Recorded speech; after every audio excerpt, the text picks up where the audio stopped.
bigger profits in your small business? Like many of us, I'm sure you're feeling it. Business is hard, and now more than ever, you need to have a plan to help your business not just survive, but thrive. I'm Marcia. I'm a profit and business strategist on a mission. I've helped tons of small business owners to establish and implement a tangible plan that guarantees sustainable profitability and guide your growth. Not only that, it gives you an opportunity to have a business worth selling. I want to share some strategies that I've earned and learned with you on today's Profit with a Plan podcast. So I'm super excited to have my guest on with me today, Steven Ross. Steven is a best-selling author of the book, Doors Open When You Knock. He began his real estate coaching career 27 plus years ago. Can't tell by looking at him, right? And he's personally coached more real estate agents on a one-on-one basis than anybody on planet Earth. I love to hear that. He says that the thing you get paid most for in the real estate industry is consistency. There are probably very few agents in the United States who have knocked on more doors than Steven has. And as a model of consistency and dedication to his practice, Steven is a real estate student of the game. He shows up every day, he pays attention, and get this, he does the work. So Steven, I'm so excited to have you on Profit with a Plan podcast. And I love the point that, dedication and consistency is the foundation for everything you do. So tell me why in the world anybody would want to go knocking on doors. No one would want to knock on doors. It is the craziest thing in the entire world. And Marcia, thank you so much for having me on your podcast. And actually, the part of what you read was an introduction of my coach and my mentor he's the one who's coached more real estate agents than anyone on planet Earth. But this was the perfect segue, because when I first got into real estate, I'm sitting in a training room with Coldwell Banker, and this coach comes in and he says, it's a simple business. Knock on heads, knock on doors, pick one. And I thought, I'm a UCLA grad. I've worked on Wall Street. There's no way I'm knocking on doors. And about a few months later, I ran out of people to talk to, and I thought maybe I should try this knocking on door thing. And it is the craziest thing to do in the world. And I'm not here to tell people that's what they should do. But there was a magical journey that came out of it. Well, I can imagine. I mean, earlier in my career, when I was working for a firm, that was their model as well in the financial advising world, was to go knock on doors. That was the worst experience in my life. And had I been able to stick to it and really felt passionate about why I was doing it at the time, I think I would have been a little bit more successful. But I dropped that as quickly as I could and went to knocking on heads, which wasn't the best opportunity either. Well, I mean, it is what it is, but it's not that I had a passion for knocking on doors. What ended up happening is I realized I had a very specific purpose. I had a very big why, which is I had 3 kids to feed, which doesn't sound noble, and it doesn't sound world peace ending or world peace creating. But I got into real estate so I could be home every night with my kids, and then and so therefore I had to provide for them. Mm-hmm. And which meant I had to find a way to make that work, because I didn't want to go back to what I was doing before. Nothing wrong with it, just wasn't the life I wanted. And so no, I did not want to, but that's the whole thing. A lot of stuff that's good for us is not that we want to do, it's what there is to do. Right.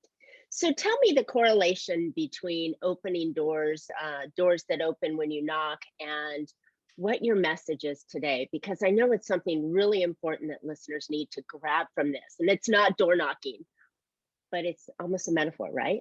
It is a metaphor, because you're right. No one is going to hear this podcast and say, yes, I'm going to go knock on doors. That's exactly what I'm going to do. No, that's not what you're going to do. But there is some metaphor there about there is some activity that we all have to take in our business, or whatever you're up to. People could be listening, maybe they have a side hustle or something like that. And the thing is, whatever it is that's most there to drive our success is probably the thing we most don't want to do, the thing we most never feel like doing. And therefore, if you want freedom and opportunity, if you want what there is to have, it's going to take something. And so the door of opportunity doesn't open by itself, right? It's not sitting there waiting for you to come by and just open magically, or us, so to speak. Yeah, that's a great point, because I always feel opportunity that only comes to you when you're prepared for it. So you've done the work, and you're putting yourself in a position so then when opportunity does come, you have the chance to succeed. That's true too. That's true So too. okay, so in the work that you do, you come up with the idea that you've got to have consistency and dedication, right? Yep. So tell me more about that. Well, those are really two different things. And so which one's more important to you, being consistent or being dedicated? Well, I think both are important, because you can't be consistent unless you are dedicated, right? Don't you think it's a one thing leads to another? It might be. That's the, let me rephrase it this way. What is the commitment, right, that we have to be consistent, and what are we committed to being consistent at? I was leading a training the other day, and someone, the training was labeled consistency, the mystical magic of consistency. And he's like, I don't know what I should be consistent at. He's like, because if I'm consistent at sitting on the couch and eating Cheetos, I'm probably not going to get where I want to go. Probably a little bigger than you Probably a little bigger. intended as well. And I take it for granted that people know what it is that's most important to move their business forward, because I've been doing it so long, I forget what's most important. So I guess the first thing is to be clear, what is it to be consistent at? And then secondly, what is your commitment to follow through? And the commitment, right, requires a whole other set of skills. It requires creating an environment to support that commitment. It requires having patience. There's so many other things that fall into that. Those are really good points, and talking about the consistency and the dedication that you do. Let me ask you a question though. How did you get to continue doing what you were doing in sight of not getting the results that you wanted? So I know that many of us go through and it's like, okay, I'm going to try calling on clients or knocking on doors or putting an ad someplace in marketing, and you don't really get the results that you want. How do you stay focused and continue on that path and knowing that you didn't get what you originally planned for? That is the $1 million question, isn't it? Right. And there is no simple answer, and it's probably different for everybody. And I'll give my example, and then people can relate it to themselves, because there's probably a similarity there somewhere. And that is, when I was thinking about real estate, there's nothing new or novel about selling real estate. It's been around a long time. It probably will continue to be around a long time. So I'm not I'm not creating the next mission to Mars. I'm not solving the next pandemic. I'm not, I wasn't doing anything revolutionary. And at some point, I just had to have faith that the advice I was given by people who've succeeded, that talking to people works and knocking on doors is one way to do it. Mm-hmm. And it's not even necessarily the best way, but it is one way. And if you do talk to enough people, you will, even if you're not so smart and not so good, you'll just, what is it? Whatever the expression is, even a few blind squirrels find a few nuts, or something like that. Right. And although that's not very inspiring, right? No one wants to be the blind squirrel who just fell in, but it is a reminder that you don't have to be the best. You just have to get going. And go ahead. No, I was going to say, I think that's the piece. It's that start, get going, get action, have the action of making the attempts or the door knocks or the phone calls to get to the clients that you want. And I think the other thing to think is, right, what's the expression, 10 years in overnight success, something like that. And I did realize that it was just going to take time. I think I'm smarter than I am. And even then, that's not going to necessarily make it go any faster. And so just settling in that I don't have to be rookie of the year. I didn't have to, there was nothing to prove other than to not quit. And that if And I just yeah, kept to feed your going. family as well, right? Yeah, I mean, obviously I had to sell a few houses, but it was what I settled into not too long into it was that there was a journey there, right? A lot like an endurance race. And at the time I had run a few marathons, and I just realized it's just not going to happen overnight. I mean, it'd be great if it did. That would be awesome.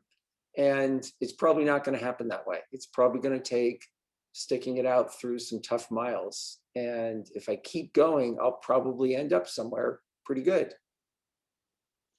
So to keep going and to do that, you had to have something more, something inside of you that would push you forward. And what was that? I mean, besides your kids and that you had to, just put some food on the table. I mean, there's got to been something that helped you succeed. Yeah, I mean, this may not be the answer you were looking for, but if I'm being honest, I got a little lucky. Okay. Because luck is good to have, though. I got a little lucky because when you're going door to door as a real estate agent, I cannot sell you, like, Marcia, if I knocked on your door today, right, there's nothing I can sell you, right? I can't sell you anything, right? So I'm not selling bug services. I'm not selling cable. I'm not selling satellite. I'm not selling encyclopedias. I'm not selling vacuums. I can't sell you anything. All I'm really doing is creating a relationship. And that relationship is going to be based on some level of trust. And how crazy is it that some guy at someone's door creates a trusted relationship where I have clients and friends for life, right? Kind of insane. But that's what I found out soon.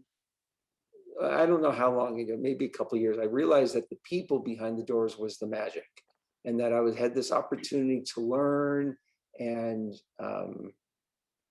talk to people in a way that you just don't get to very often. You're talking to people at their door, at where they go to wake up every morning, where they go to bed every night, where they host their family functions, where their memories get made, and you're talking to them about why they live there and the magic that got created there in their life. And so you get to learn a lot about people.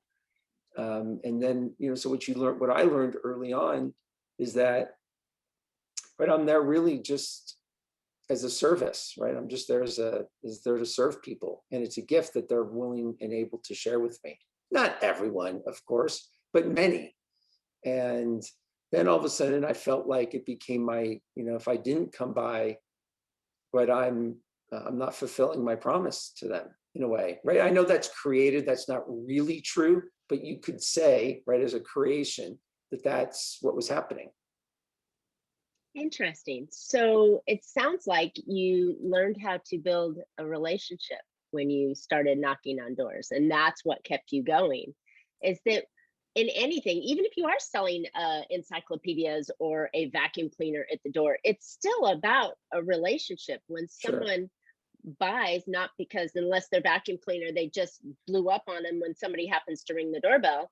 I mean, that's pretty unusual. So people don't buy the first time they meet you, but it does become the relationship. And it sounds like your relationships building skills led to a great business. That's right. I would say the two things I'm best at is not quitting. And maybe that's a good thing or a bad thing, I don't know. That's a great thing. Not quitting and being able to relate to people. I was blessed.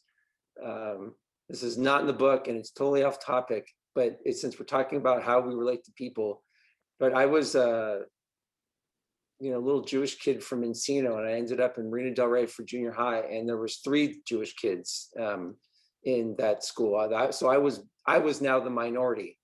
And what I learned really quick is that there's all sorts of people in the world, but they're all people. And, that continued through the rest of my life. But that foundation, I just got lucky that it doesn't really matter who I'm with, as long as they're a human being, right? We're related. And when you can create that at the door, and that's basically what the doors gave me, was this opportunity to practice every day, just being related to people. And we all have sort of that opportunity with whatever we're up to in our lives. I mean, maybe you're not door knocking, but in the advisory business or whatever else you're in, that is another way to look at how we create relationships with people. So what are some of the skills that you learn to create those relationships and maybe deepen them that you can share with us? Ooh, that's like, we could be here all week talking about that. We still got time. Tell us more. Come on. I think the very first thing to get is that there's nothing to get at the door or when we're with someone. I have nothing to get from them. I'm there to give. Ooh. That is an unusual but fantastic outlook, because when you flip it around from the buyer side, if they're thinking, oh, this guy's going to get something, take something from me, or want something from me, then you get defensive.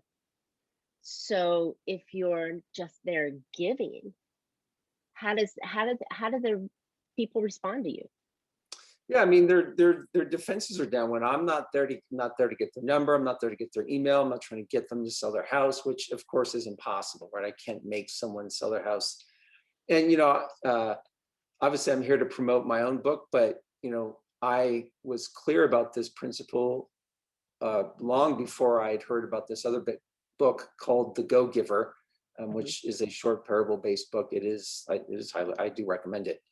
And but as a real estate professional, right, there was nothing to get, right? I'm there to help people, and whether they, let me say it this way, because I do talk about it this way in the book. Here's the thing: when I knock on someone's door, here's what's going on. I have trespassed on someone's property, and I have interrupted their day. Those are facts. They were not. Yes. I was not invited. So I'm armed when I get to the door, right? Right.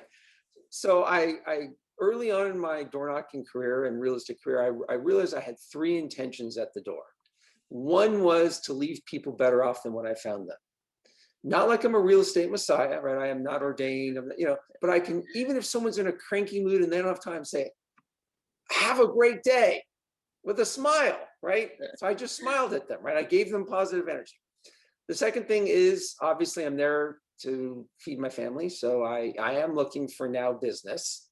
And although people are rarely moving the day I knock on their door, the third intention though is to be of service. And being of service could be a number of things. It could be lending an ear. It could be you need a plumber. It could be you need another contractor, or I've helped people get jobs. I've connected quilters. I've connected all sorts of people, right? So those were my intentions. And when that's my intention, I am not there to get anything. And therefore people are pretty open. You'd be surprised with people, just what's gotten created from those relationships. That's awesome. Okay. So now you disarm them by serving a little bit. How do you keep that relationship going if you're only in the service mode? There's got to be an opportunity to sell something somewhere down the line, right? I guess. Maybe. I mean, Right. in a lot of real estate coaching training programs, and there are some very good ones, and a lot of that, one of them in particular talks about being in flow with people, and another brokerage talks about how many touches you touch the people in your database. And I am antisocial. I don't do parties. I'm really an introvert. Okay. I don't want to talk to people. I want to be at home drinking a cup of coffee. Or can I tell something. you picked the wrong job? I'm very clear. But what I learned is that if I just show up at everyone's door twice a year, sometimes 3 times a year, that's all I need to do to stay in flow with them. And maybe I will, over the years, I might have sent some mail, but those relationships, and this guy comes around every couple times a year. By the way, people think I'm there way more often than I am. And, I've become the trusted advisor in their mind. And so when they have a real estate need, they call me. I got a call today from a guy. I've knocked on his door, I don't know how many times. And he's like, I'm thinking of selling my house, You came first of mind. Isn't first that of the mind. goal of everything, is to come first of mind? I love that. Well, congratulations on the new opportunity that you have. And that was because hence you knocked on the door and the door opened, right? Yeah. So yeah, I think that this is a wonderful conversation that people need to understand. Business owners need to understand. The goal of business is to create a customer. Whatever you sell, offer, do, the goal is to create a customer. And there's, like you said, there's so many methods, even in real estate, for you to create a customer. But when you find one, I think I'm understanding is it for it to be a relationship build and to be consistent with it, so that the trust and understanding and the value that you provide to them will in turn, when they're ready, they'll come back and give you a call and say, hey, Steven, you've been to my house 1,000 times. No, it's only 9, but you've been to my house 1,000 times. I'm going to give you a shot, right? Absolutely. Absolutely. And, it depends on the listener, what kind of business you're in. But if you're in some sort of service advisory business, there are pyramids to relationships and how we transact with our clients. There's several books on it. I've kind of adapted a model for the real estate business that's in my book. But you could kind of say at the very bottom, there's some very basic transactions that, transactional needs. Above that, you have something based on service. Above that, you have relationships. And the very top of the pyramid is the trusted advisor. Mm. And what feeds that is your breadth of knowledge and depth of the relationship. And ultimately, when you have people where you have a trusted advisor status with, they come to you no matter what. They don't argue about your fees or prices. They know that you have their best interest at heart and you will serve them. Mm. Who doesn't want clients like that? Yes. Sign me up. Sign me up. That's exactly the type of client that I think we all want. Do you feel like it has to be a long journey though? Does it have to be that you've been knocking on the guy's door for 3 years, or could it be, something? I guess timing is all in there. Do you ever consider what they're buying, what stage of buying they're in? Like you mentioned, the transactional versus the trust. I do not. Well, when it depends. It depends in what context. Like, so if we're just talking about real estate, then trying to figure, there's all these new software programs that, these people are more likely to list and, go chase after the, every 7 years you move. So they're in that cycle. They just had a baby. They're, whatever. I don't play that game. I just find people that trust me and refer me and want to do business with me. And then I don't worry about it. That's beyond my comprehension. And I'm not saying it doesn't work, but it hasn't been required for me to be successful. Love it. Love it. So what are some of the strategies that you would recommend people to do when they're trying to build that trust with the client? So since that sounds like it's your gig, right? That's the way that you've created success. What are some of the valuable ways that you could be of service to them? Well, obviously that's going to be dependent on the industry you're in. Mm-hmm. And I think we just have to decide, going back to I'm sticking to my first point, right? So I'm being consistent mm-hmm. with what I said, which is if you're there to get, people pick up on that. If you're there to sell, people pick up on that. Absolutely. If you're there to find out, if you're there to be of service, if you're there to help someone, and then also be willing to find out that they don't need your help. My best, if you went and asked many of my clients the reason why they love me, amongst whatever other reason they say, they'll say, he's talked me out of buying houses. Oh, interesting. Right, because it's, if they're trying to do something that doesn't make sense, I will say that you should not buy this house. You should not move right now, or you should, it's not Steven making another sale. It's what's best for my client. And when you put someone else's interest first and they get that, it's not about, hey, I put my client's interest first. No, we actually have to demonstrate that. That's an interesting model that, like you said, is often said, but not often done. So I like that. Wow, this has been an interesting conversation. Talking to a real estate agent that is an introvert, that doesn't like to door knock, never thought he'd ever do it, and is now basing his whole coaching career and real estate career on a success that was not his first choice, right? That's right.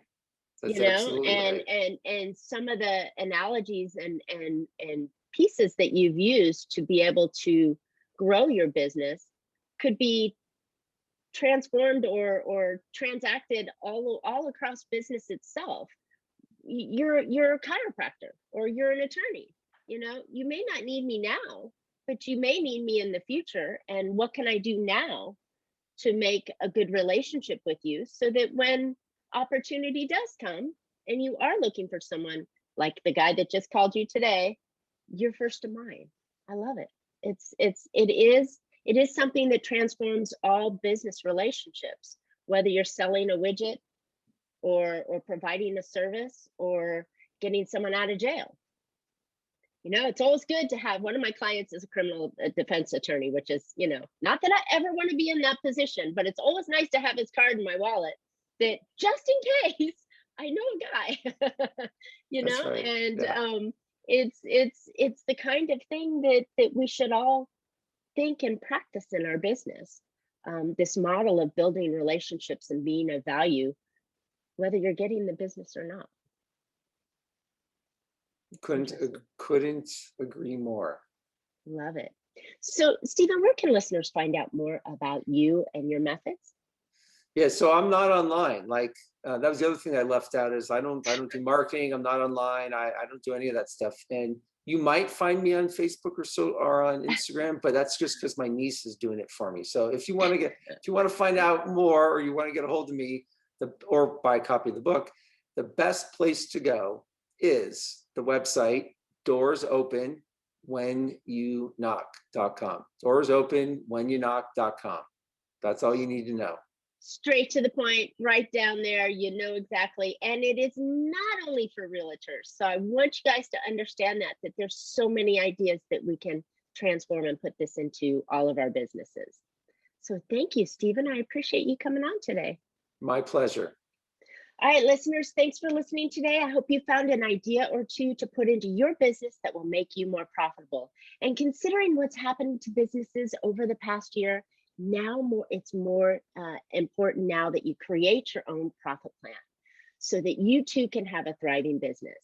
To further help my listeners, I'm hosting a webinar next Thursday where I will share 3 of my most powerful strategies to help you create a business that has thriving profit. You can register for free at thrivingprofit.com. And as always, Steven and I would love to hear any of your questions, feedback, or even ideas for future shows. Please subscribe and comment on today's podcast. We'd love to hear from you. And you can catch Profit with a Plan on any of your favorite podcast players. And we're looking forward to more great profitable information on next week's show. So until then, make your plans and profit with them. Thanks, Steven.